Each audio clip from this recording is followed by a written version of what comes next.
Alrighty, and we're live. Hello out there, internet. It's Clubhouse is open. It's Tuesday night, so Scuba and the Rye, of course, joined again with Valgraza and Saladin. How you doing tonight, guys? Pretty good. Howdy ho. I realize it's 8 o'clock at night. Do we all need coffee or something? I got some drink. Okay. Monsters, got the tea and the juice and all that. I could Yeah. use some. Yeah, I I don't still miss my drink monsters. coffee past 7. Yeah, this is Yeah, saying, you do Sal, drink Sal, those you look a monsters a little, you look a little tired, my friend. What have You you have no been idea. doing? If anything, he's probably been coding his brains out. Yeah, he's got that I'm face not up. I'm not saying that I don't have my code open and directly in front of me, and I've been coding this whole time, not really paying attention to anything. I Mhm. read your face and it said digits. Well, I mean, it's purely an invitation that you join us for the show. So, but if the coding is really what you want to do. Well, It's the let's drug put it of this way. choice. I just Type. so for the last 4 days, I've had this mental block, if you want to call it that, Oh, yeah. for coding. Well, there's one window that I've been trying to focus in on and get completely done. The problem is, I kind of lost where I wanted it to go. So I reached out to a couple people in Discord and put it into a couple Discord groups and said, hey, here's a window. How would you like it?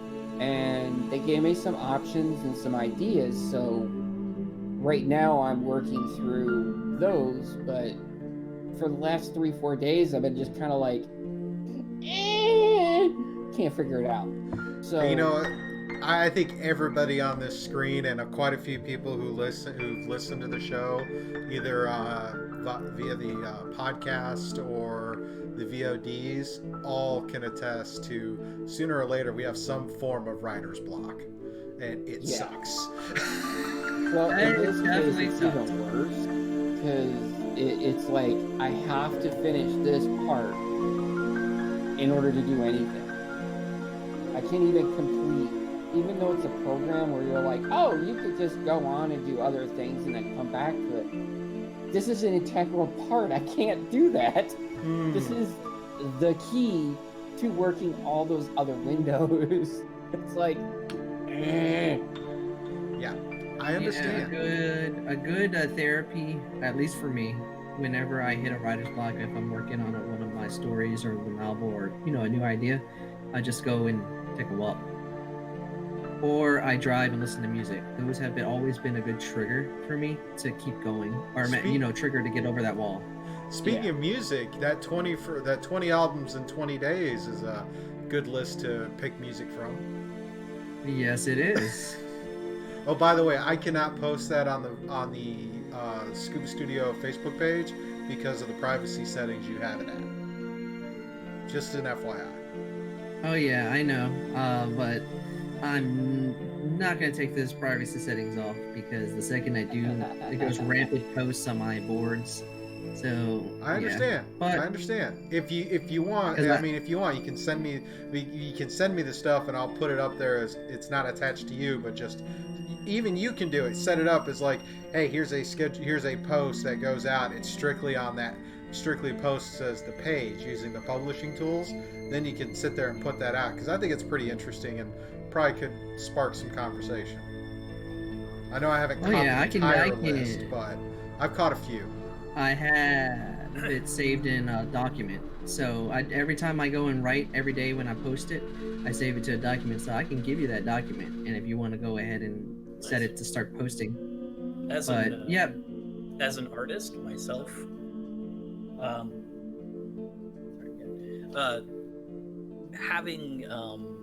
having writer's block is like just looking at a big white square space.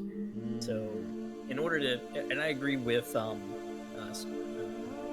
Rye that you going for a walk really helps it, and there's a lot of psychological things that go into that. And it's basically your thought processes are linked to your motor functions as well. So when you have like something you're working on, you can do like two things. You can take a rest, like a nap real quick, or you can go for a walk.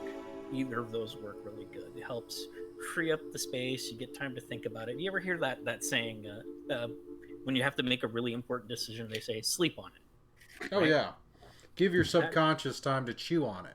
Right. You get to really kind of process it and break it down, and then when you're ready to approach it again, you're better able to make a good decision because you really put some thought into it.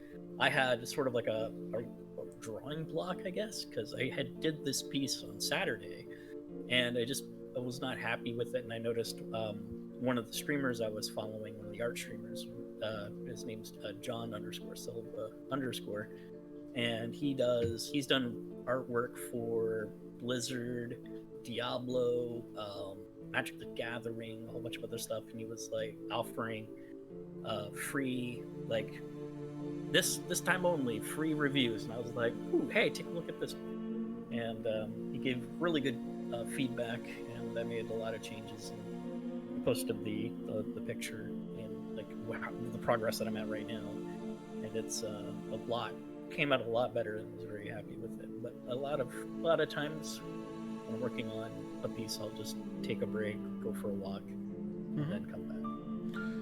Yeah, that's definitely always a good thing, especially when you start to build up that peer community you can reach out to. So. Oh yeah. But definitely good escapes. Yes, very nice. much so. So as we kind of going in there, what else we've been working on as for the keeping ourselves busy in week 5 of Isolationist?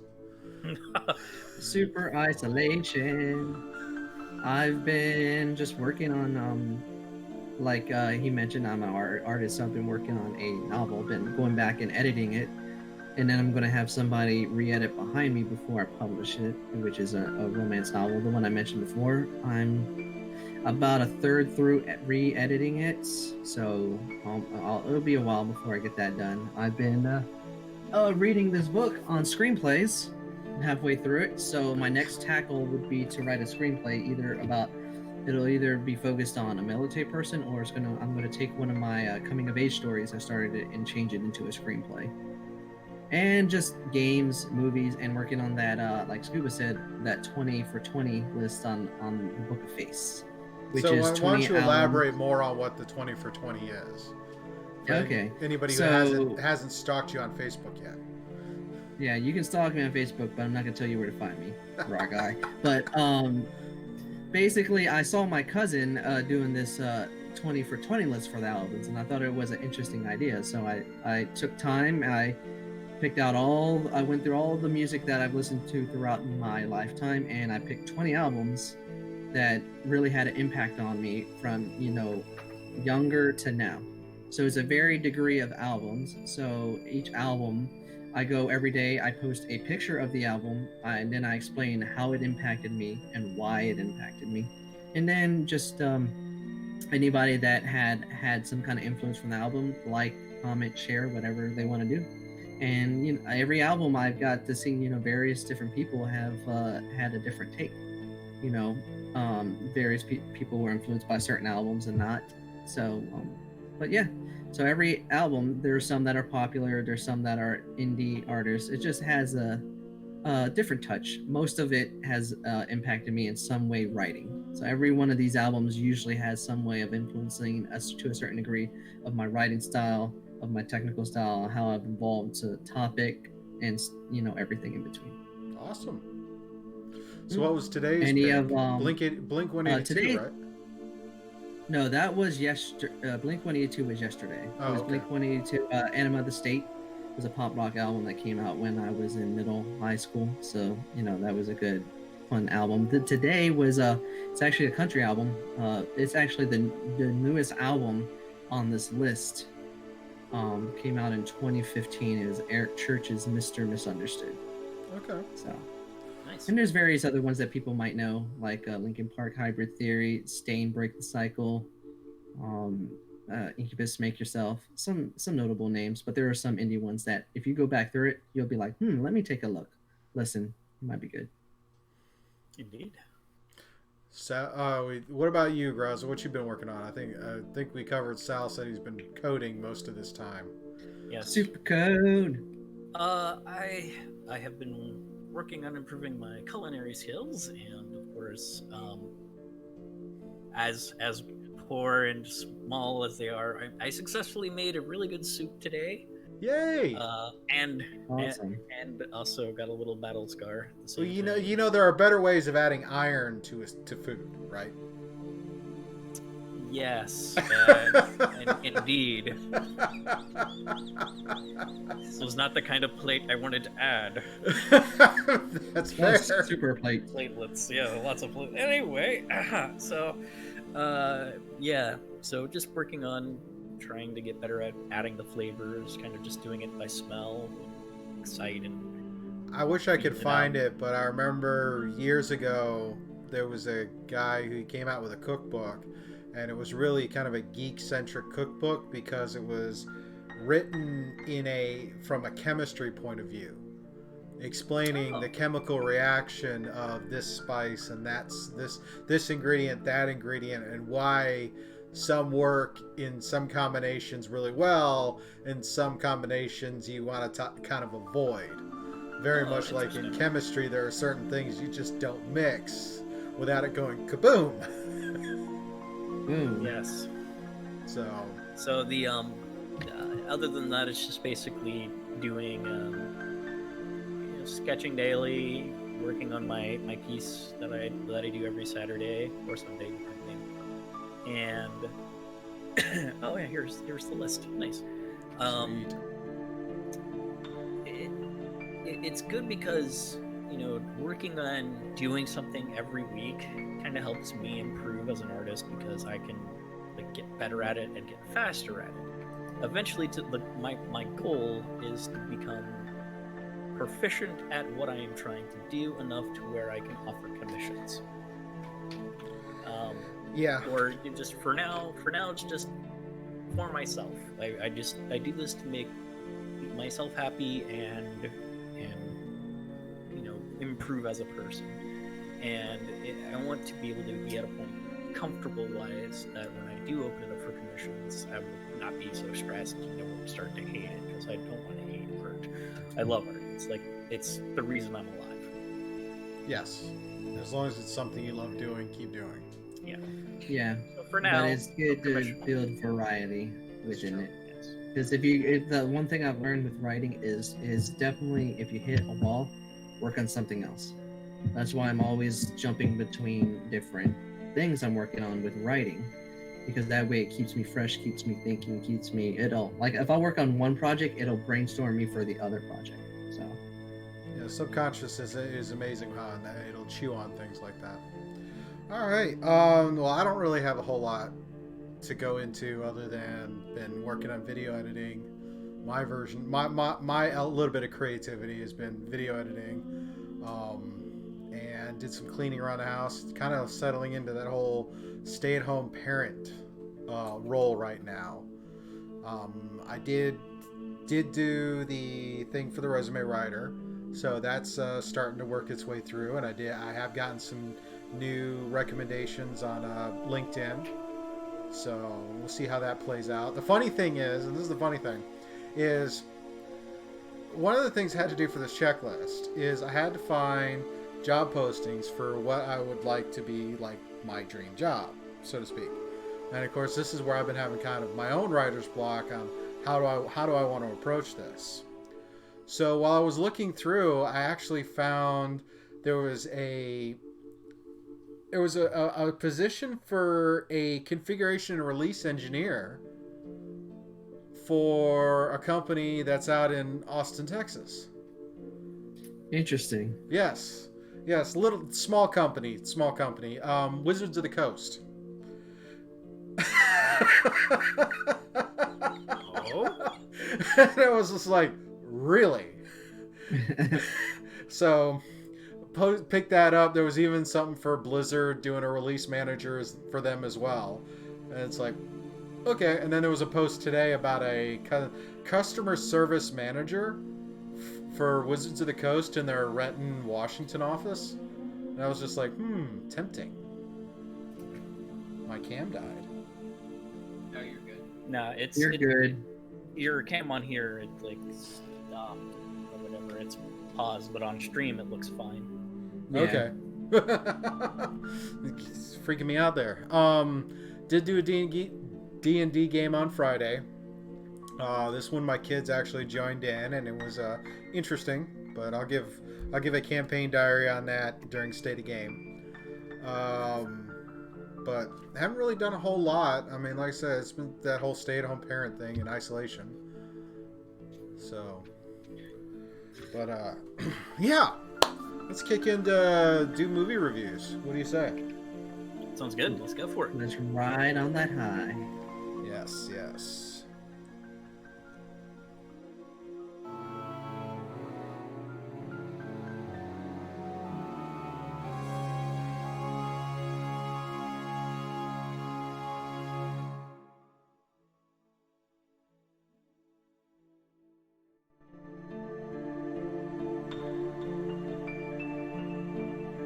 Alrighty, so for tonight, our movie review is going to be a Netflix film. It was something that we all, thanks to a suggestion from last week's show, it was a movie we all could watch, and so we can all, most of us should all be able to speak to something about this movie, and that is the Michael Bay film Six Underground with Ryan Reynolds. And Six Underground. yes, so Take me down. Rye, you did this for your review and posted the review of it. Yes. So why don't we lead off with the critics' review, and then we'll kind of go into our opinions of the film after that. So. All right. So, like you said, you mentioned it was directed by Michael Bay. So this is a Michael Bay film directed and placed on Netflix. So you combine both the unlimited budget of Netflix and the crazy antics of Michael Bay and put it together in the movie that is pretty much the epitome of him going berserk. The central plot, if you want to say that there is a plot, you have a group of untraceable agents who work from the shadows to do the job that others cannot. That's a tagline you hear in every action movie. Mm-hmm. And that's pretty much what they play off of. So they're pretty much working in the shadows, taking out terrorists, bad guys, and everything in between. So it's your typical good versus evil storyline with just a general introduction to the characters and the plot of this group led by Ryan Reynolds, who goes by the codename One. All the characters go by a number so that nobody knows their actual identity, which is okay. What you learn in the beginning is they basically just fake their death so they can work from the shadows so nobody can find a way to get back at them. So their main mission in the movie is to take out this dictator in the middle, in the Central Asia. And that's pretty much what the film is. And everything that falls in between is just general action. I see this movie as just a sandbox of style over substance. You have your generic direction that is just there, just a link between action sequences, cheesy one-liners, and over-the-top chases. That is the staple of any Michael Bay film. The only thing that makes this film different than all the other ones is the way I see it is that this is just pure, simple, dumb fun. You've heard me mention that every once in a while there is a movie that comes out where, you can't judge it by just the general dramatic character development, the sequences that you would judge like a Les Miserables, a Wolf of Wall Street, or even like a film that we both saw earlier this year in 1917. This film, it knows what it is. It's basically a sandbox of just technical and highlighting the action genre. So you got everything that is generic that you can find in every action film since the dawn of time.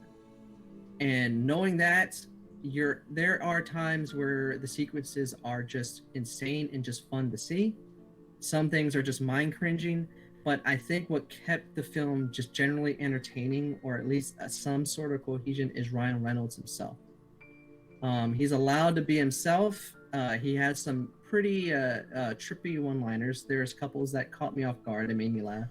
But overall, this is just a highlight of just the action genre and Michael Bay's own technical eye of putting together these sequences. So that's how I saw the film, and that's how I judge the film. It's based off that. But I do identify that there are massive flaws. There's a lot of just convenient plot points, no character, real character development. So you don't have an attachment character. So just the plug and play. It's like watching a video game in real time. That's about right. Yeah. Okay. So, well, what did you rate this? I rated this, as I mentioned in the pre-show, what I've grown as a critic over the years is that I have to learn to put biases aside and judge the film as is, and judge it as an experience that I have to see how the audience would take it in. And there are times where I go against the grain, where critics will like lambast a film and I will give it positive, or somebody will give it positive and I'll just lambast the film. Okay. This film, I judged it based on knowing that this is kind of that popcorn experience that would be appreciative on the big screen, just because of all the craziness that's going on. Even with all the flaws, I acknowledge that there are a lot of flaws in this script, but overall, I think it would be worth seeing at least as a matinee. Okay. So 3.5 out of 5. But it's on Netflix, so if you want to throw it on your TV, you can watch it, put it back, have general noise. But yeah, that's what I rated it. All right. So I checked it out. I felt it was kind of mediocre in some respects. I mean, Michael Bay has really got it's really kind of a hard thing to watch a Michael Bay film that isn't that you don't inherently first going in expecting certain sequences or certain types of sequences, because he has that particular style. Yes. That we've definitely come to see, and I like to be honest, I like a lot of his earlier work than I like some of his recent work. I agree on that. To be totally honest, but I think that's again the right script, the right cast, the right director. You're gonna have those things that are gonna change the way the film goes. But this one, I was watching it and I could not help but think like this is Ocean's 11 meets Mission Impossible. Pretty much. It's very eclectic, very ensemble, and very much if Mission Impossible could just go off the rails, then this would probably be that result. But again, it's that there's a different presence to when Tom Cruise is on a set versus Ryan Reynolds. Both of them are good in their elements, but Ryan, as long as he's got that flexibility to just cut loose and improv, he seems to do really well. And he's had quite a bit of range as far as roles. He isn't just stereotyped into one role or another. Not counting Deadpool, but then again, that Deadpool's a whole different thing to discuss. Yes. But if you look at his body of work, from Van Wilder, Amityville Horror, so many different things he's done as the leading character, as a supporting character. I mean, the ones that it's his whole presence that seems interesting. But to be honest, I would give the film at best maybe a 2.5 out of 5, because there were elements where it's just like, really? Because it's that Michael Bayism of a film, especially a lot of his recent stuff. For me, it's the lack of substance in the story. The story is a fun ride, don't get me wrong. It's a fun ride to watch. It's some crazy shenanigans. And there's a subtle element to the film where it's like the power of the rich can go to a lot of places, and how inept sometimes governments can be because they're bowing to a purse instead of a morality. And that's something I took away from the film. But yeah, they did. It did. That's the one thing I'll give it positive. The script is lacking in a lot of things.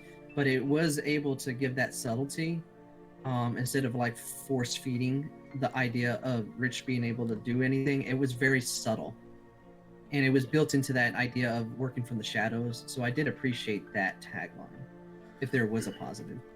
Yeah, the shadows part didn't bother me. It's that, okay, if more people who were in that much power actually did things like that, there'd be probably a reckoning across a lot of places. But again, he took a gamble on this whole coup that he tried to stage, which it's like you never know how things are going to go later. But I've gone on.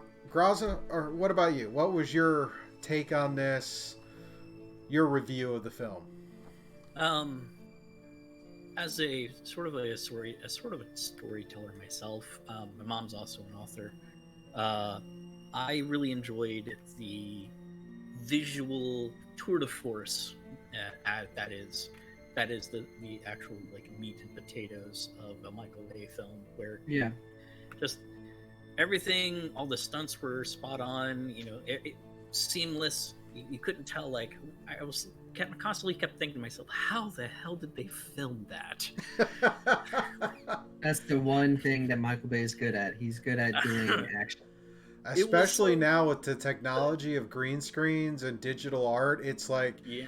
Exactly. I mean, for all we know, that whole thing could have been in a warehouse with a bunch of padding.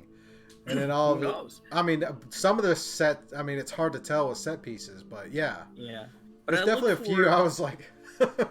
I look for continuity because I've worked in that kind of thing. We've had to keep track of continuity before, and seeing how scene one they have a bullet hole here or whatever, and scene whatever it's kind of missing, but it's back again in the others. There wasn't anything like that. They were really good at tracking all of the continuity across all the different scenes. It was very visceral. I think it was, I don't know if that's like usual for Michael Bay, but it was a little bit more bloody than some of the other stuff I've seen. I think that's that's the streaming world versus the theatrical world. You got it on the point, Scuba. Right. Is that unlimited money from Netflix where it's like, here, Bay, go. No. I think it's the rating system. When you look at when you look at the MPA rating system for film, there's a lot of bits, like certain scenes, certain dialogues are going to get you a hammer. Right. When you move into the digital space of streaming, now it's like, well, there's a paywall before you even. There's a different paywall or different type of paywall, and sometimes it's like, well, we don't have to give so much, say, rated R, but we could say it's R+. Whatever. Yeah. Because there's, for some reason, I mean, the same thing could be said for, I was saying that a few weeks ago with the new Star Trek series, Picard. There are elements of that are a lot grittier. You would never have seen in network television Star Trek. Right. So... But yeah, there was some deaths in that. That was just like, dude. Yeah, that in the movie there were some pretty cool deaths. Yeah, there were definitely cool death scenes, and that just the opening sequence, the car chase. Oh god! I'll give it props to the fact that that car chase was on point. Like, I don't think I have seen such a great car chase that kept me on the edge of my seat. It was from end to end. All the way. It was all the way. I liked. Again, the premise is interesting because you don't have the characters don't go by their names, not until close to the end. But it's like, oh hey, I'm 1, this is 2, etc. They have like a sort of like a handle they go by. Like one, the guy who does parkour, he's like the Skywalker. I love that guy. He was good. I liked him. It was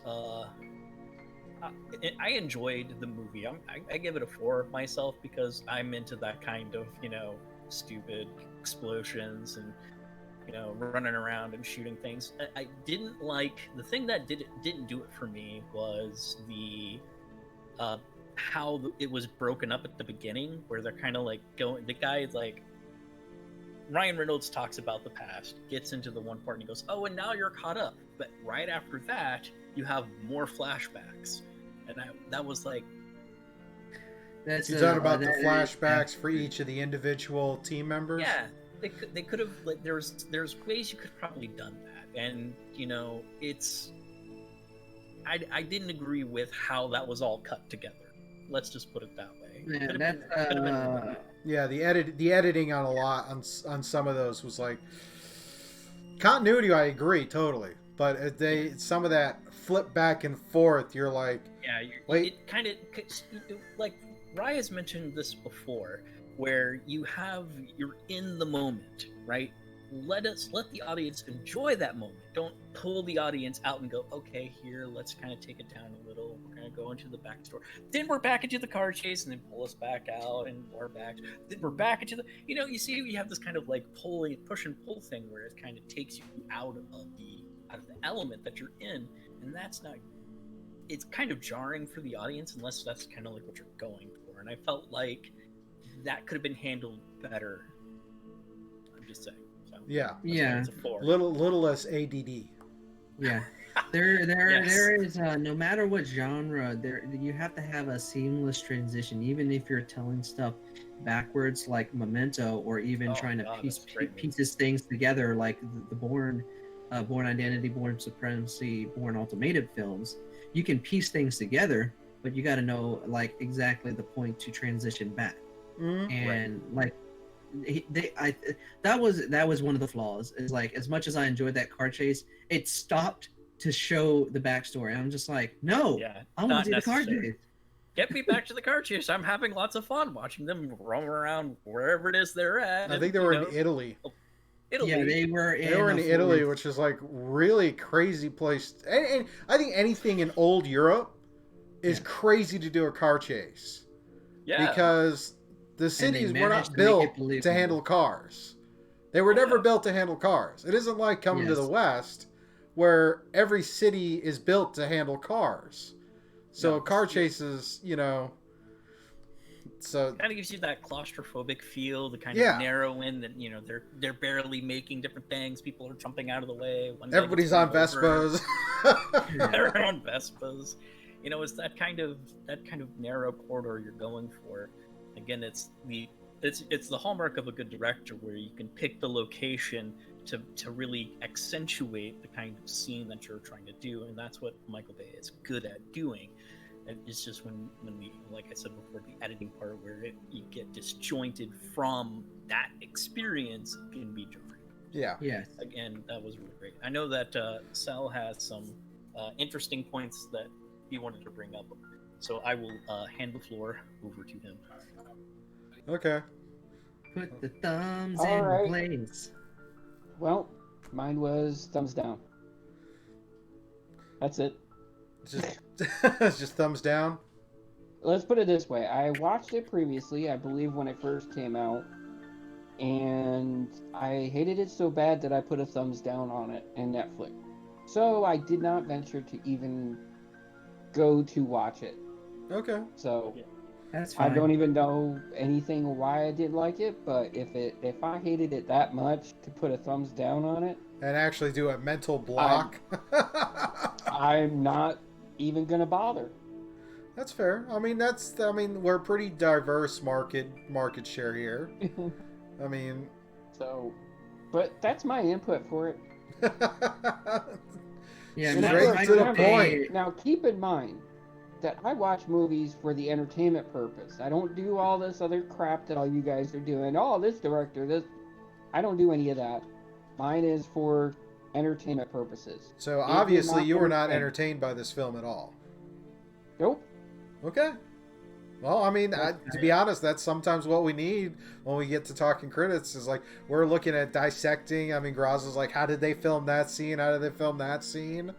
Rise, like, story and all of that, and I'm just like kind of a mix of the two of them, and it's like, does it have the whole suspension of belief? And I mean, in the end, it's got to be, a simple Roman up or down.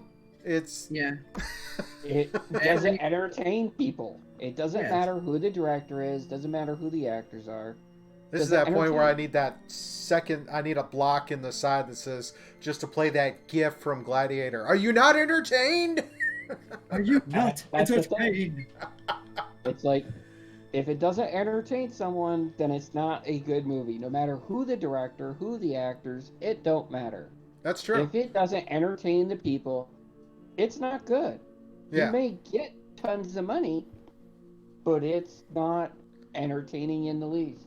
But that's actually a very interesting thing when it comes to a movie like this for Netflix. Is like, where is the value recoup? I mean, how many people maintain their subscriptions? Oh, I do know that there was a lot of, at least when it dropped, I think it dropped in November, December time frame, that a lot of people were just like saying like they enjoyed it. It was like that typical action guilty pleasure movie. You know, they know where the faults are, but it's just a simple dumb ride from beginning to end. Netflix and chill.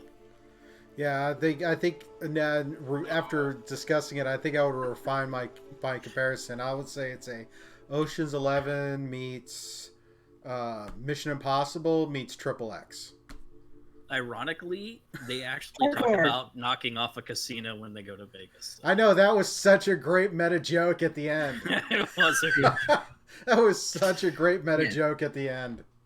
Because that really kind of, it felt very Ocean's 11-ish in that sense. You got the planner, you got these people who are specific in these skills. The funding guide, each of these we have a specific set of skills. Yeah. And I like the comparison, like the military guy, and how it's like, that whole brotherhood of being in the service could be running counter to the way that one had put this team together because one was an orphan. Right. So it's like, it's interesting. I think it's most interesting the most interesting fact out of the entire movie is how Seven changes the entire dynamic of the whole team just after when he gets and everybody follows in behind him and agrees that we should do it this way, because he's like, my name is so and so, and then everyone else he's like, no, one's like, no, we shouldn't do that, and everyone else is like, yeah, my name's this and that and this, and he's over there like, I guess we're doing this now. Which he never gave his name up. No, he didn't.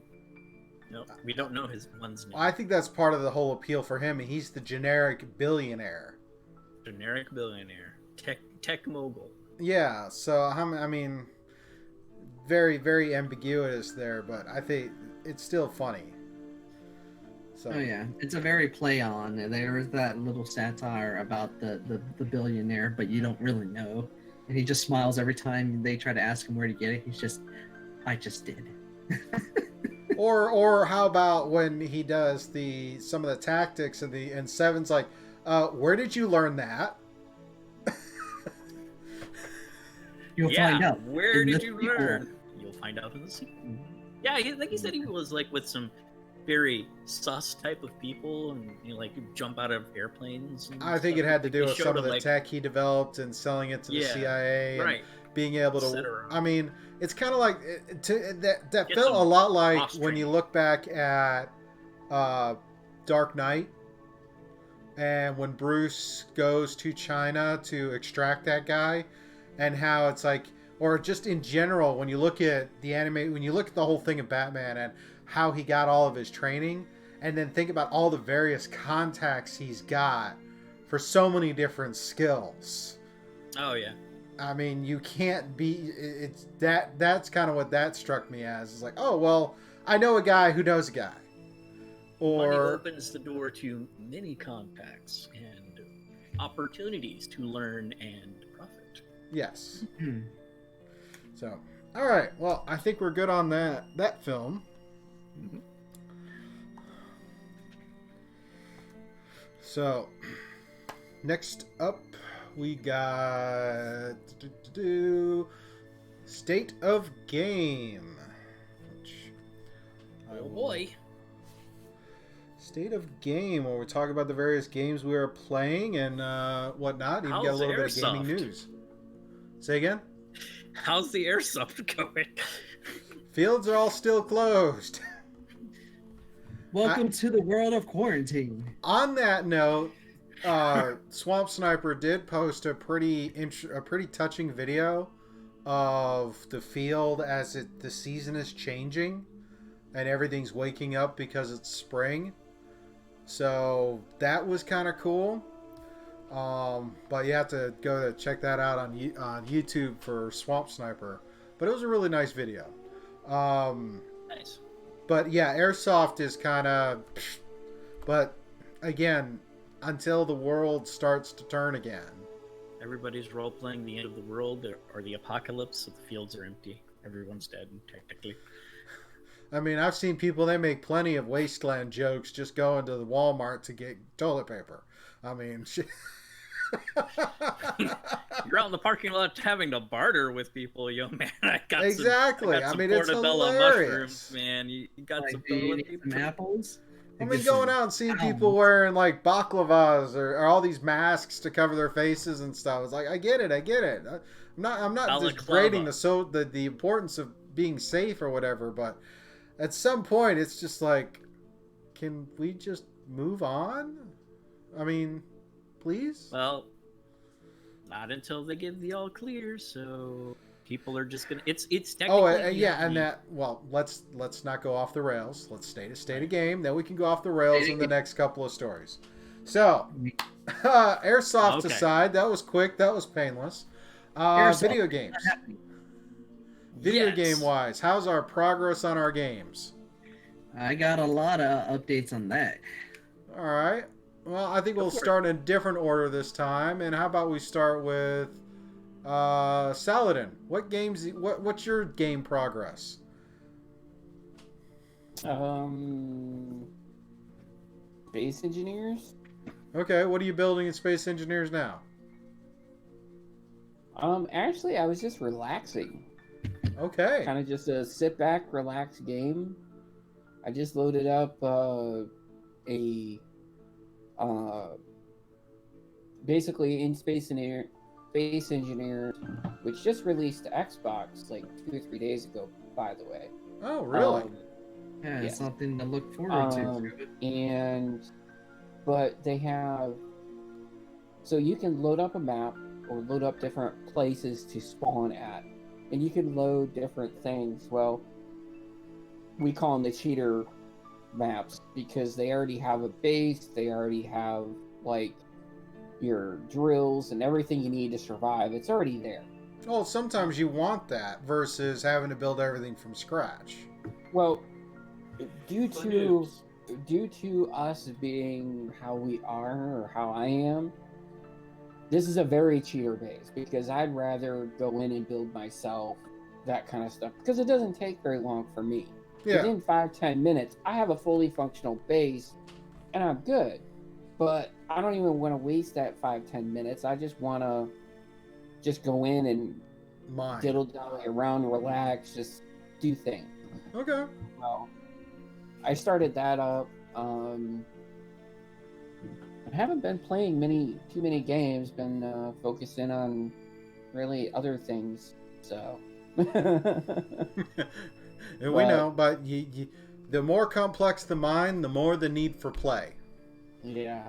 So I will hand it back over to you, Scuba, and let us know what you've been playing. Alrighty, I'll take that. Been playing Division 2. Had a good run last night. Had a good run for about 2.5 hours. Finally figured out how to get the party chat to work. So.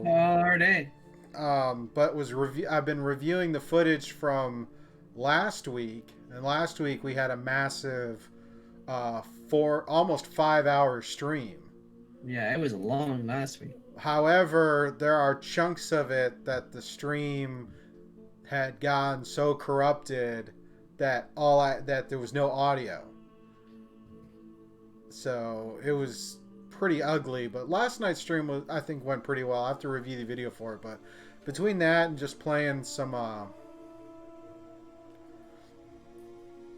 right, damn it, Rye. Keep going. Broke character. Keep going. I know. That was pretty much it. I've been thinking about trying to jump into something else, but I'm trying to get caught up on video. I realized I really got far behind on video for the other media outlets, so I've got to get caught up on that. But I'm thinking right now I want to push through and get to the end game content for Division 2 and then move on to something else and maybe come back for a challenge run or something like that. Yeah, I'm scoping out games that maybe we could play together. I mentioned last night, maybe Phantasy Star Online 2. There's other ones that are free to play on Xbox. Yeah, Top Shelf has been playing Devil May Cry 5. That's definitely fun. And I just saw him playing Darksiders, the first one. So before that, he was doing like the show and jump, and even tried the Gun Gale Online game, bullets or something like that. But I haven't done too much. I've been watching various games. Like I spent the weekend watching the Final Fantasy VII Remake released by Gamers Little Playground, and wow, I'm jealous I don't have a PS4 because that game looks seriously enjoyable. I mean, bear in mind that when Gamers Little Playground, if you haven't watched any of their stuff before, they take a full game playthrough with relevant gameplay and dialogue, as well as the cutscenes, to where it looks like a kind of cinematic experience.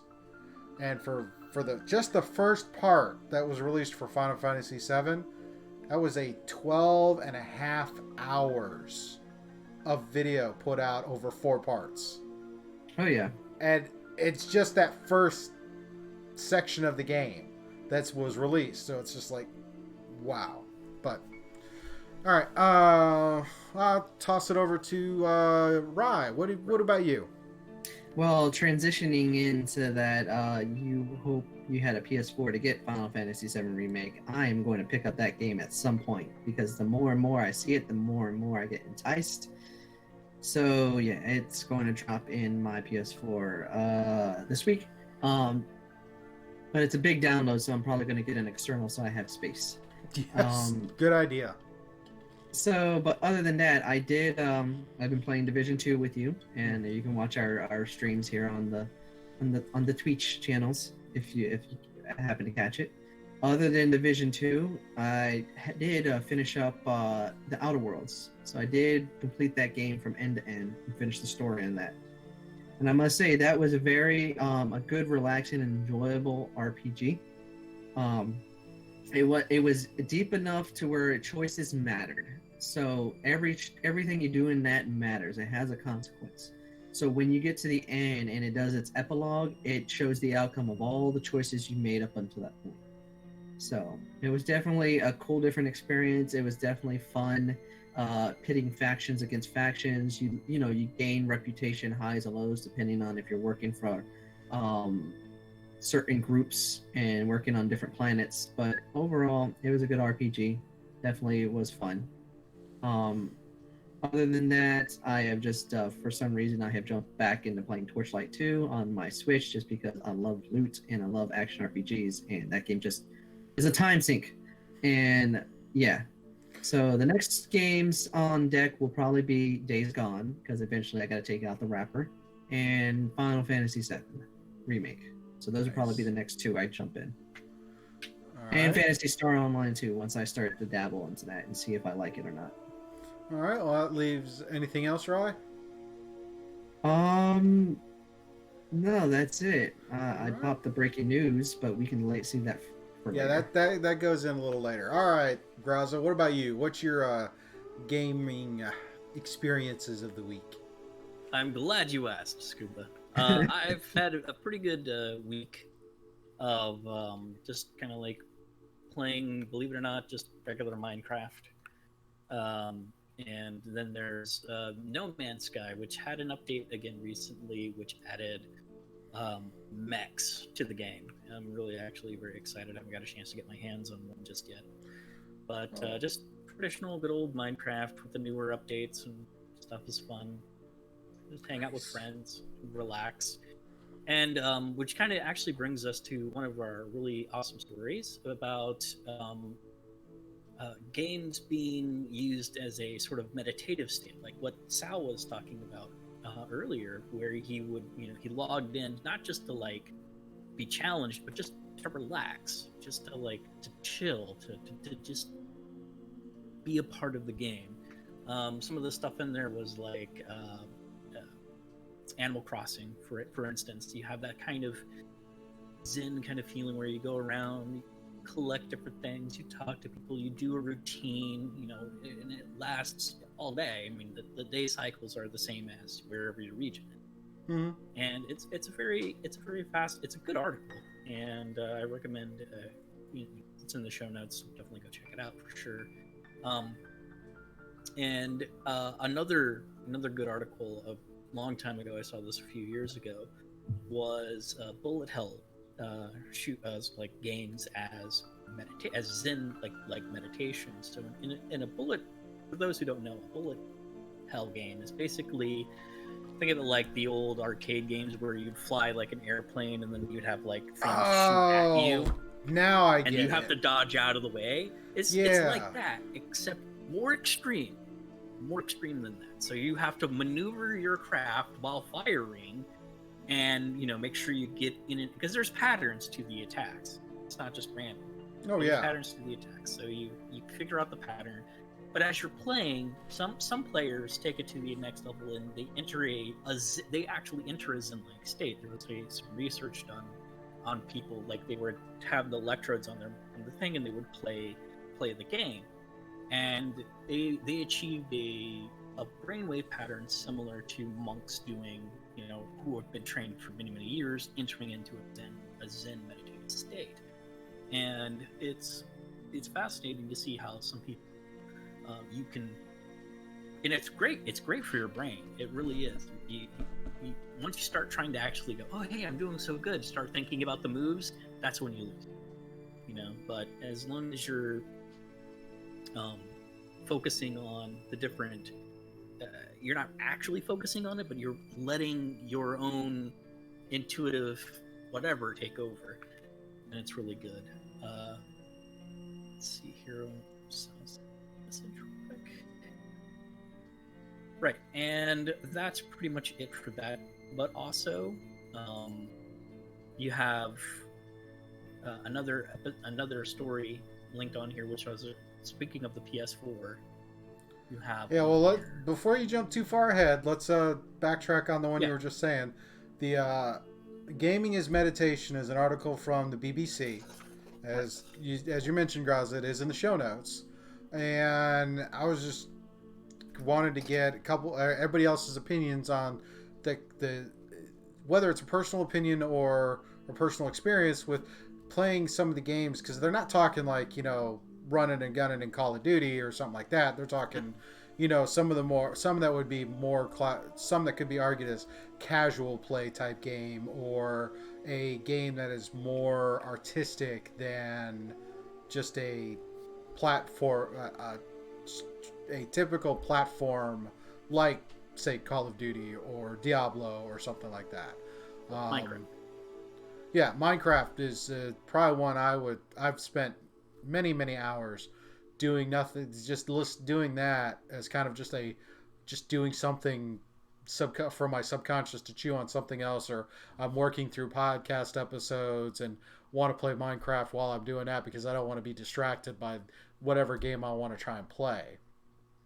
But then again, there's other things like I play Lemmings on Lemmings and Cells to Singularity, and those are fairly minor, not so much to the level they're talking about this, but again, it's kind of that, I'm not doing this I'm doing this as kind of a side thing. Minecraft being the most one. But what about you, Ryan, Sal? Sal just mentioned that he did Space Engineers as kind of I'm just gonna chill, I'm not doing this for any purpose, and just kind of just letting the muscle memory work its way through. Any other game experiences or anything that you can relate to as far as this article and what it's trying to get into? I read the article. It does go into a lot of great detail where it, in the general sense that the games that they reference are just kind of like relaxation kind of games. There's no real like focal point. There is a general focal point, but you're just generally just living the world. And the experience is, at least they pointed out one game recently that I have been playing, which I have on the Switch, Stardew Valley.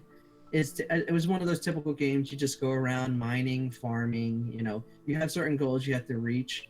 Some of the other games that I have played in the past that would relate into the vein of what the article was mentioning would be The Sims, the original Sims, Sims 3. I used to play Roller Coaster Tycoon a lot. And so those would be games that I would just venture out and just do things. And some other tycoon games that I ventured out into that where I just did stuff was SimCity 2000, City Skylines. I was just thinking about the classic SimCity on the Super Nintendo. Yeah. So the article gives you a general sense that when people think about games, they think about the running and gunning, but they don't realize that there are other games that are like big sprawling and stuff. And even though I sensed a little biasness against the certain big games, but they did give highlights to some of the big games, like when they mentioned Assassin's Creed, especially the more recent Assassin's Creeds. You have your missions, but you can just venture out. You can just look at the world, watch the world. When I was reading that part, what it made me think about was The Witcher 3. Everybody knows that's my favorite game, but the thing is that The Witcher 3, you have your main quest line, but you can just go. You can just venture out, talk to other townsfolk, come across situations, and just kind of work your way through it. Skyrim is really good for that too. It's like we're like tied together. I was about to mention that one too. Skyrim is another. I think Skyrim is the originator of the whole main quest. I'll get to it eventually. But the one thing that this article made me think about was my MMO years. The years when I was like knee deep in playing MMOs, especially Lord of the Rings Online. I played that for like close to 10 years. And it was probably one of the best times of my gaming life, because it was not just a matter of just, getting, completing quests and stuff. It was just the enjoyment of living the world, interacting with other people, and just kind of just being there. It was that general meditative escape, the one that the article is talking about. You can just be there. I could just go in and just furnish my house and go go to certain pubs that are iconic in the story and just chill there and drink and interact and the Prancing Pony, that's what I was trying to think of. And breathe. So just sit there and chill. Yeah, I can definitely relate that with World of Warcraft. Yeah. So being a recovering WoW addict. But especially in this time, this article is very prudent in a time like this, because gamers reign high now. Like, there is a point to gaming. Oh, you understand that now. Everybody. What about you, Saladin? I see you're sifting through Steam there.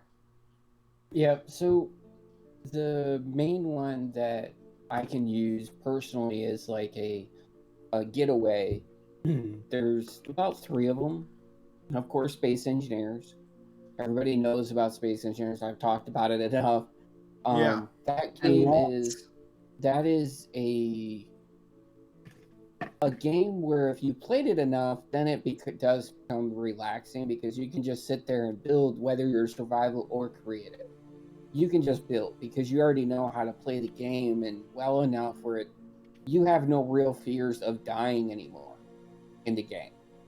Now, the other one, believe it or not, is Counter-Strike.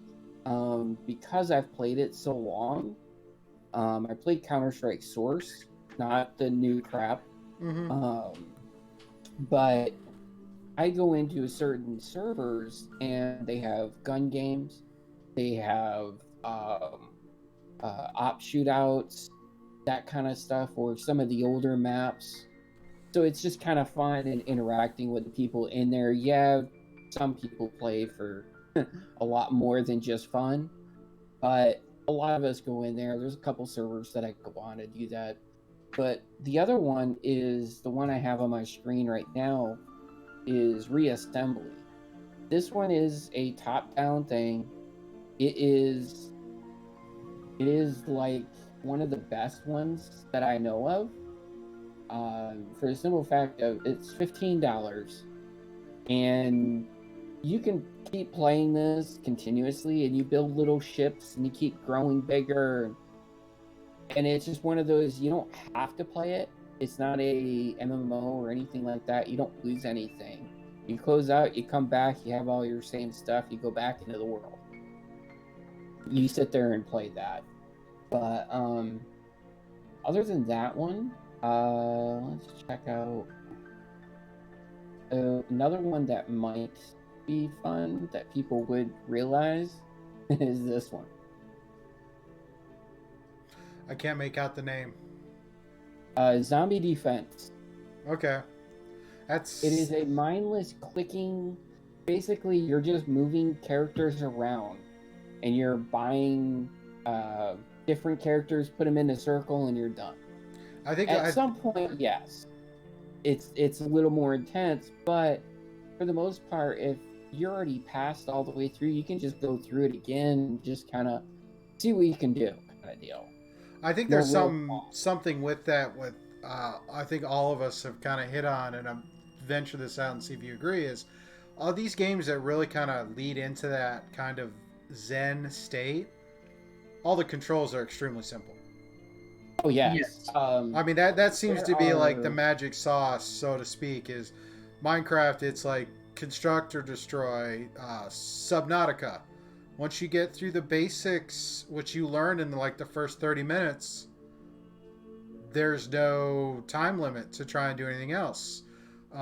Space Engineer, anything like Minecraft, Space Engineers, Terraria, Stardew Valley, all of these, they're very much, even getting into things like Skyrim and Lord of the Rings Online and World of Warcraft and all them. The basic controls, they're very intuitive for the most part. You get them down in like 30 minutes, and then at some point in the game, it's I can just meander my way from point A to point B. Like when you for World of Warcraft, when you get to the point where you have flying mounts and you could fly yourself to places you don't have to, it's like, I'm just gonna watch. Mm-hmm. I'm just gonna fly for no reason.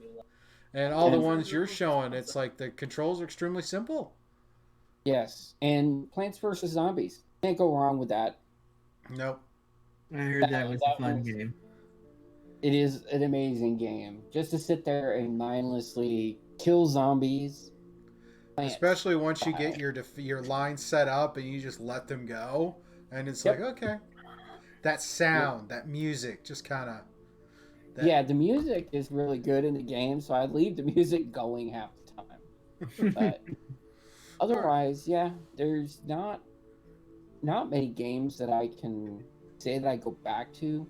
So I have a depression state sometimes during the year, and it usually lasts for like 3 or 4 months. Well, my usual to go back into gaming after that happens is either Space Engineers, Counter-Strike, or a mixture of the two. Fair. And then I start playing more games, or if anything, it's PlanetSide. PlanetSide 2. Yeah, we've talked at length about PlanetSide. Well, PlanetSide 2. Not PlanetSide, PlanetSide 2. Okay. Because I have a level 100 character, okay? So, yeah, most things are easy for me there now. And it's just kind of walk around and go, poof, you're dead. Poof, you're dead. So, but anyways.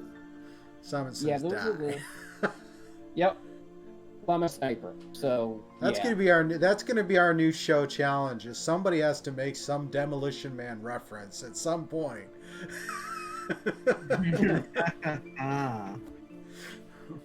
But all right, so we'll roll into the next thing that Graza was alluding to.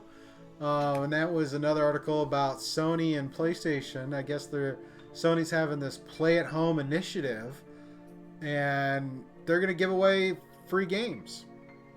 Yes, they are. And the first game is the Uncharted collection, and then the second game is the name escapes me right now. Journey. What's the second game? Journey. I'm not familiar with Journey, but Uncharted I've played. I really enjoy the Uncharted games. Oh yeah. This article definitely go on Game Rant. Basically, this is no strings attached. So this isn't your typical games with gold or PS Plus games. It's pretty much, hey, we know y'all dealing with some stuff. Have these games for free. Especially having that Uncharted bundle, it's gonna be definitely fun. So I should play through mine. Journey is one of those simplistic games. It's an environment. It's an environmental like walkthrough kind of thing. There's story. There's nothing really too like hard about it, but it's the visual representation where you have beautiful environment that you walk through, and it can be like we said before, very relaxing. Zen-like, and you get to see different things. So it's a game that I is on my list of to play. So nice.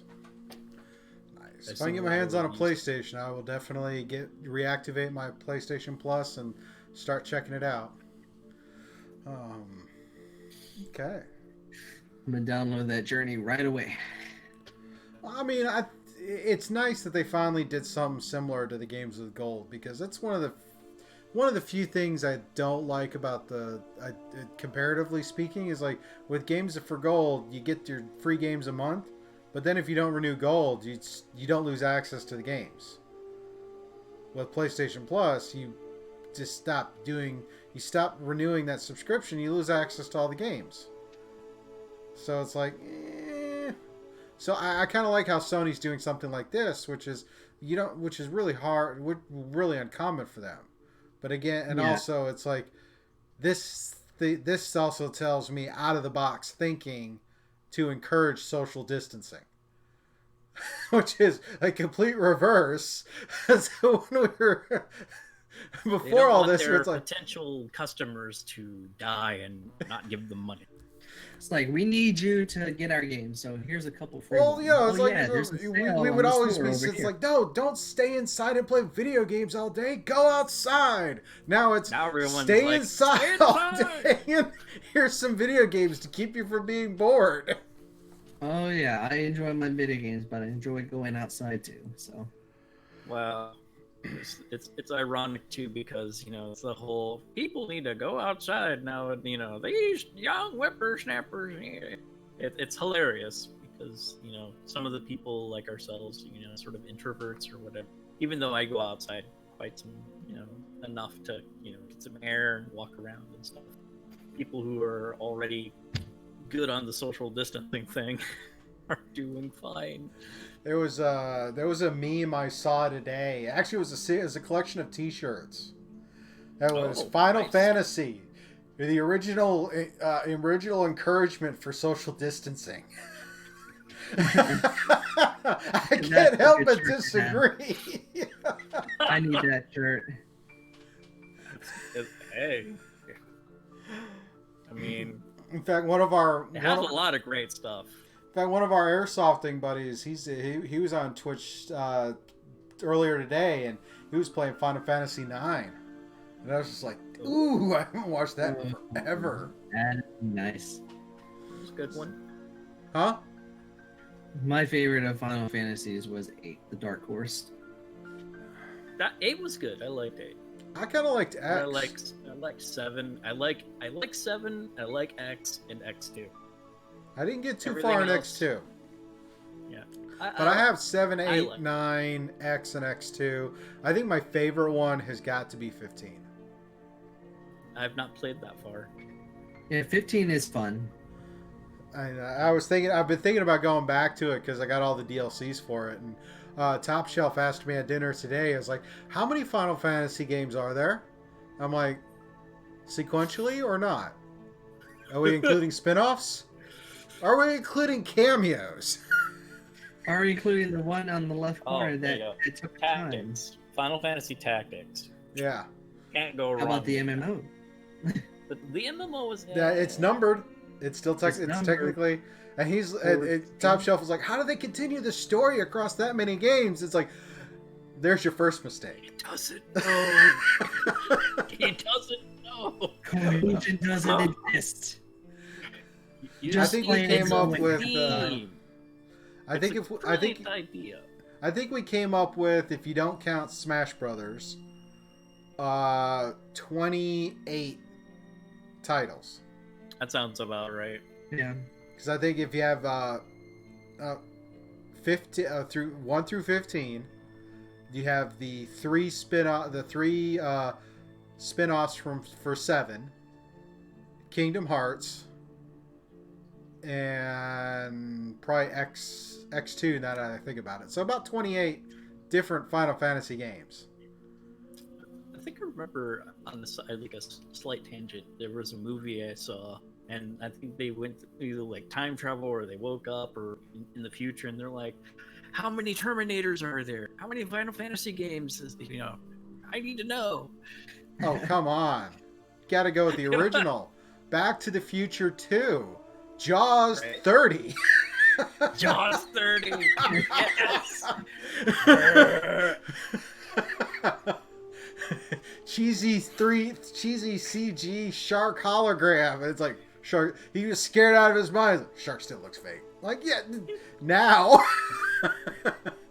Well, I mean, if you came from his time to where you saw something projecting out of thing and it's coming at you and you're like, oh no, is it made of energy? Am I gonna die? That's fair. Anyway, that's fair. All right, moving on. Moving on. Got another news story to talk about, and this is, since we're talking about social distancing and game companies giving away games and all these other things. People are starting to talk about the whole going back to the world spinning again. And we have an article that was from the Wall Street Journal talking about the reopening of the economy. And this article talks about how there's going to be a new normal post COVID-19 isolation and how that's going to affect the economy. And I found the article was really cool. It definitely caught my interest. I think I'm hoping that some of that stuff will be... I'm looking forward to the new normal in some respects, but in other respects, it's like, this is like everything else. We've had a major world-changing event. I think within a few years, we're just going to forget about it anyway. So... Yeah, it's how the world turns. It's like an event happens and you quietly forget and you kind of move on.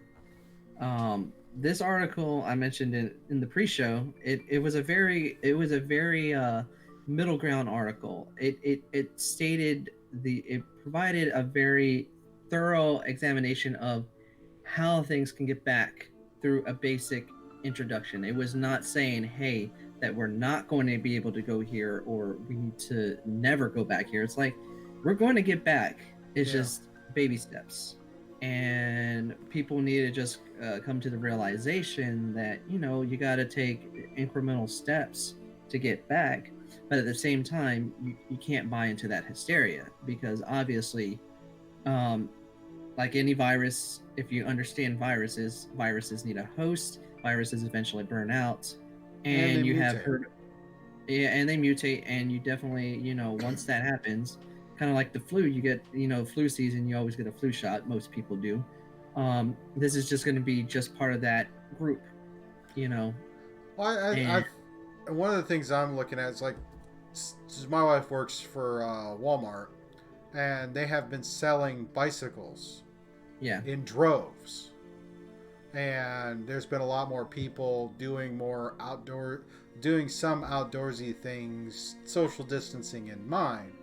But the whole work from home and remote work has really gone up. It's that how much of that is going to continue, or how long before that just dries up and we get back to, the way things quote unquote used to be, with everybody spending all their time commuting to and from work. Yeah, I think it'll really cycle back to it. It just depends on a twofold approach: what industry you're in, and how the people will react in returning back to that norm. Because you have various degrees of industries out there where it's dependent on crowds. You have the huge entertainment industry, you have the sports industry, you have the dining experiences, you have travel and tourism. A lot of that is dependent on crowds and people. You know, like just to mention a local festival that was canceled, Something in the Water, that drawed in over 60,000 people last year. That was a moneymaker. So, you know, you do need crowds for certain things. I have planned concerts throughout this summer, and concerts require crowds. Yes. So, you know, it's a matter of what the normal is going to be and how people are going to react. And there's going to be a twofold approach. There's going to be a group where once the gates are lifted, they go and enjoy going places. Like me, I like going places. So the second that door opens, I'm going everywhere. And then you have the other camp where it's like once it opened, they'll be so timid. It's like, am I sure I can go out? It's you're just going to have that twofold approach. It's just a matter of how to incrementally get that group back into the fray. All right, Sal, Grosso, what about you guys? I think the most striking thing about the article and what Rye was saying as well is the image here, the very first image you see. It's a definitive thing. You know, what defines, you know, that what I'm just trying to say, that not year but century. There's every 10 years. What is that? I can't remember the name. Decade. Thank you. What defines a decade? The beginning of this decade, I think this picture here really kind of it brings it home, because you have these people sitting behind these pane glasses here eating lunch. Yeah, the picture of the plant. It's a Hyundai plant in Seoul, South Korea, and they put these shields up to, you know, keep everyone from like infecting or coughing or stuff going stray or whatever. And, you know, when I was back in like middle school, you know, you'd have this big cafeteria table and there everybody's like this. You know, so there's this whole, will what we're experiencing now change that dynamic? And I think the answer is quite emphatically yes. Oh yeah. And the picture is it's fascinating because of the of that particular kind of thing. So I'm gonna, you know, Sal, what do you think about that?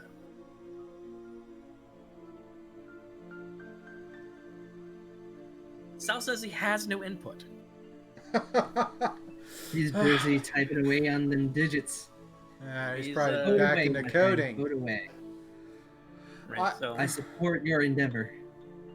Yeah, self-isolation.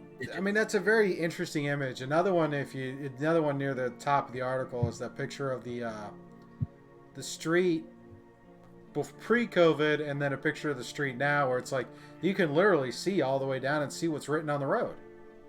Right, exactly. Yeah, it's crazy when you see some of these photos out here where you're typically seeing hustle and bustle. Like there's an image out there where it showed at the top of rush hour at LA, and there's no cars on the I-5. Yeah, no cars. Well, I mean, we just passed a gas station. It was $1.60 a gallon. Keep going down. I like that. I mean, but supply and demand. Yeah. and we're looking. There was to kind of dovetail into another article that you sent, but it didn't get put in the notes. Was the major movie theater trains are looking at reopening in late July at this point. Yes. So with reopening in July, that's going to change, and then the fact that they're going to. And there was even another one where it was like talking about AMC filing bankruptcy to protect themselves. Yeah, a lot of things is when people hear bankruptcy, they all automatically assume they're going to fall and falter. But bankruptcy is a point of protection for a lot of companies. So I think it might be a win because they're already in debt. So it might help them in the long run. Plus, opening in July, most of the major releases have already pushed every major release up through July that were going to come out has already been pushed to the fall or next year. So the two major films that will be released as the most recent will be Mulan, I think at the end of July, and Wonder Woman is supposed to be August. So when they open up, they're going to have to find a way to bring people back in. So the article that you were referencing, which is on Screen Rant, they might be thinking about doing like marathons or rehashing some films that they already released earlier this year. Stuff to really just, okay, I want to do this for the theater experience. Yeah. Mm-hmm. Because you got to get people a reason to come back, because there's no new releases, so they have to have a reason to go to the theater. Oh, I think as we talked about before, the experience, people are going to come, but I think to Graz's point and my opinion, my thought is, well, for at least for a while, is going to be you're going to have crowds, but you're not going to have big crowds. Because you're gonna have crowds. Yes, crowds will still come for crowd type activities, but I think they're gonna start to instead of emulating a sardine can, they're gonna start emulating something that has a little more breathing room between people. Yeah, so, I think what's going to happen is what AMC was starting to do before they shut down was doing that 50% capacity. And spacing people out in the theater. Yeah, that's what they were doing before they shut down. So I'm guessing that's what's going to happen. I mean, there's going to be a lot of room for renovation work to change things. I mean, even if they change up the entries to these major storefronts, where it's like, oh, I have a door that I can allow 6 people in at a time, and then it's like, all right, well, let's limit that down. Let's not have this big mob walk in and out. But it's a matter of manufacturing a better normalcy of crowds. But at the same time, like y'all have mentioned, the article does a good job of saying, hey, we're going to have to do incremental, but the obviousness is don't fall into that trap of hysteria, because you have industries that require crowds. It's going to happen. And you're not going to get rid of those. I think we all emphatically agree. You're never going to get rid of crowds. Yeah, and if viruses mutate and die, the crowds are going to last forever. So until we don't. Yeah, pretty much. Someone pushes the button and then we don't have to worry. The show must go on. Alrighty. Well, I think we're good with that. So we'll end the show with going over a couple of quick movie news things, since we're kind of leading into that anyway. First one is Disney Plus passes 50 million global subscribers. That's pretty impressive. I mean, according to the article from Screen Rant, Disney was originally thinking they would hit that number after 2 to 3 years of being up. Yeah, and they hit it within a few months. And then but there's also a side to the statistic is you have various methods, like Verizon is giving out free memberships to Disney Plus as part of your subscription. Your service to Verizon. So that's going to skew the numbers. Where are they getting the numbers from? And depending on how various other things from other states or countries where Disney Plus is there, how are different providers passing that out? Oh yeah. As a comparison, Netflix has over 167 million subscribers to their platform. Yeah. So that's they've went 1/3. Is it 1/3? Yeah, 1/3. It's roughly a third. If you add in 6% plus or minus, I'd say I'm very comfortable saying it's a third of the business, a third of Netflix's customer base, right? And having to deal with this. So yeah, that's impressive. But yeah, when you look at the subscription for both, both Disney Plus and Netflix, they also don't include the fact that you have profiles under each. You can have up to 4 on Disney Plus. Exactly, that's going to skew it as well. I know me personally, I have every member of my household has a sub profile on both of them. But I don't subscribe to Netflix. I mean, I use Netflix through my cell phone provider. I'm going to be honest. Example of Verizon doing with Disney Plus, T-Mobile's doing with Netflix. Exactly. So, I mean, that's how I do Netflix. And Netflix just put out an email today that now they've expanded their stuff to where now instead of doing your parental settings across the whole account, now you can go into each sub profile and set individualized parental controls as well as a PIN to each account. So I was like, all right. Everybody uses my Netflix as an adult, so it's fine. And the thing is, today we just sat there and because one of the TVs that we've been using in one of the rooms is like 15 years old and no longer works right. So we went out and got new TV for that room, and then it's like, well, let's go ahead and get some new TVs, get some TVs for the kids. And now these new smart TVs, and for going into various profiles and everything else to set them up, it's like, I mean, I was sitting there having to do the whole network administrator thing. Yep. Oh yeah, like it's a wonderful treat with these smart TVs, and or in my house I have 2 smart TVs, I have a couple of Fire Sticks, I have a Chromecast, and then not to mention my 2 gaming systems. Well, I mean, the thing is, these TVs came with the apps pre-installed, streaming-wise, and it's like you can cast to them with no additional hardware necessary. I mean, one of the first things to set up is connecting to the Wi-Fi, and then we're golden. Yes, that was definitely prime with my new Samsung TV. Connect it to the web, and boom, there you go. All right. Our next story here is the next movie to get a Disney live-action remake is Robin Hood. Oh yes, I'm actually really kind of stoked for this because I still have bits from that movie playing in my head from time to time, especially the whole opening song. Robin Hood and Little John walking through the forest. Is it the one where they're animals? Yes. Oh, okay. Even better, right? Ooh, even better. Even better. They won't scale it back like they did the Lion King, right? It'd be like, I'm actually on all fours and have this cute outfit on. Haha. Yeah. So the article goes into the details of what the Robin Hood remake's going to be. I'm hoping that they keep it the anthropomorphic, like, okay, this is a fox who walks around like a human type thing, not this is a fox who walks around like a fox. Oh yeah. I think if they did that for the realism, I'd be like, dude, no. I'm out. Exactly. I'm straight out because I have the technology, so they can make it work either the way they did Lion King or Jungle Book, or do it a little bit differently. Just some tidbits, some bullet points from the article. Carrie Gronlund, who wrote the script for the Lady and Tramp live action remake, is working on the script.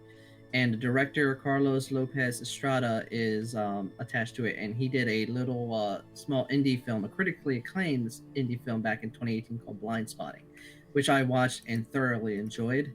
And what they're saying here is that it's going to be a live-action CGI musical. Once again, feature anthropomorphic animal versions of the characters. So you're going to get what you asked for. Scuba. Yes. Alrighty, and the next one, which you posted in the Discord chat, breaking news. Yeah. So it looks like Sam Raimi is going to be directing Doctor Strange: The Multiverse of Madness. Yes. I'm looking forward to that. Oh, I was sold on the beginning, but now I'm like, dude. Yeah. It has been rumored out there, and we have talked about it on previous podcasts, where it's been rumored, even from the previous director, who's still a producer, Scott Derrickson, who said that, yeah, we're thinking that Sam Raimi might come in. So he did an interview recently and confirmed that he's looking forward to working on this new project with Marvel. So I think it'll be really good. I mean, Sam Raimi's eye for cinematics is just hilarious. Yeah. He's bringing his team that he used on the first 2 Spider-Man to help with this film. So and we know, of course, Bruce Campbell will be there, right? Obviously, you got to. You got to have your skin. Most definitely. It's amazing how many of these directors have these actors that are with them Special in every actors, film. Yeah. Whether it's like, Joss Whedon, Sam Raimi, J.J. Abrams, all these. It's like every one of those guys. Kevin Smith has a crew. Yeah. Tim Matt Burton. Damon and, Everybody, yeah. Tim Burton, Danny Elfman, Christopher Nolan has Hans Zimmer for doing his score all the time. So, yeah. All right. So I think that's their last news article out of this. Yep. Alrighty. So any closing thoughts before we roll into our closing stuff? Definitely, there's a lot of good if you with the time on hand. Definitely catch up on a lot of the series because all the streaming services are dropping them like flies, especially Netflix. Since the start of the quarantine, they have been pushing out everything from international to docuseries to intuitive sci-fi shows. Yeah, they've been dropping things left and right. Excuse me. Yep. Now is a great time to, if you're like, I've always been wanting to learn X, Y, or Z. Now's the time to pick that up and actually start doing that, like the Rise book here. So, yeah. I've been working on the whole content creator. Part of me is like, yes, I want to find a new job, but it's like, I kind of want something that lets me work remote or something like that. Yeah. I'd love it after I get done I'd love to be able to sit there in 2 weeks when I get the resume back from the resume writer and be like, oh, I'm going to go ahead and apply to Wizards, or I'm going to apply to Blizzard, or I'm going to apply to one of those things. And it's like, let me just work remote. There's a great little article on LinkedIn for Blizzard. We're talking about how this new normal of virtual meetings and having a lot of people working from home going into, it's like, you never know who's going to show up in a video conference at Blizzard. Person could be coming in dressed as Sylvanas or as a talking potato. A talking potato.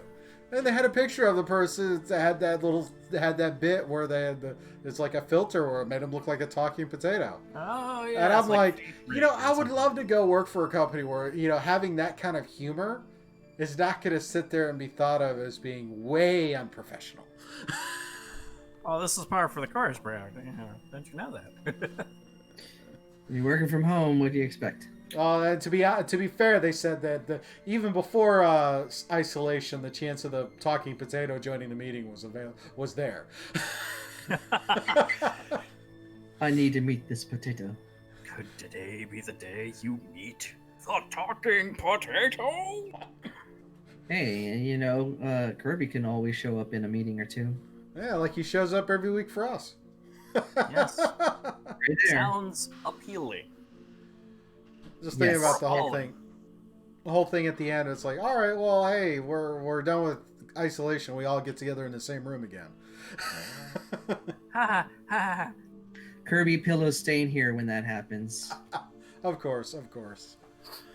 There is a person that would take it from that house. Never see it again. It's good. Yeah. And with that, I think we're good. Sal, do you have any closing thoughts or things to revisit? Nope. Alrighty. Well, I guess we'll go ahead and run through our closing stuff. Let's kick it off with Graza. Tell us where we can find you and follow you and stalk you. You can find me on the Twitters at JaminAllen1. And you'll see the artwork that I do and stuff like that. It's art only, so you won't see any political stuff or anything else. It's just art. That's good. We don't need to be tainted with all that political shenanigans. There's plenty of people to do that on a regular basis right now. I do that on my other Twitter. It's fine.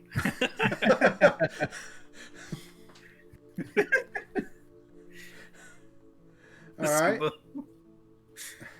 Saladin, what about you? Discord is what he said. Okay, find him on Discord. All right, Rye? You can find me on Instagram under Incubus Trav, message, send a friend request, and if you want to stalk me on the Book of Face, I'm under Rye Guy. Alrighty, and you can find me at Scuba Cod on the social medias, Scuba Studio for here on Twitch and Mixer, obviously. So there's a Scuba Studio YouTube channel where we post up the videos and clips from these episodes as well as the other streams. Monday nights we do game stream, Scuba Plays. Trying to get together where it's more of a party chat. We may start doing a more scripted, quote, air quote there. Maybe talk about more TV reviews and stuff like that. Wednesday nights, normally we try to do some type of crafting build video stream. Probably not going to have one this week. I have a major project in the shop that I'm going to be starting on. So I don't really have any supplies to really work on anything like that. So I either may do another game stream or not do a stream at all, but we'll see how that goes. If you like the content we're making and want to see us improve our content, improve our stuff, consider coming to patreon.com/Scuba Studio and throwing some support there. And we want to give a shout out and a thank you to Sirenscape, which you've been hearing in the background. Their background music and soundboards take your game to the next level with Sirenscape. And with that, I think we're good. So, gentlemen, thank you for spending the evening with me and giving your opinions and thoughts. And thank you to the internet for watching us and taking some time out of your day. And we'll see you on our next one. Peace.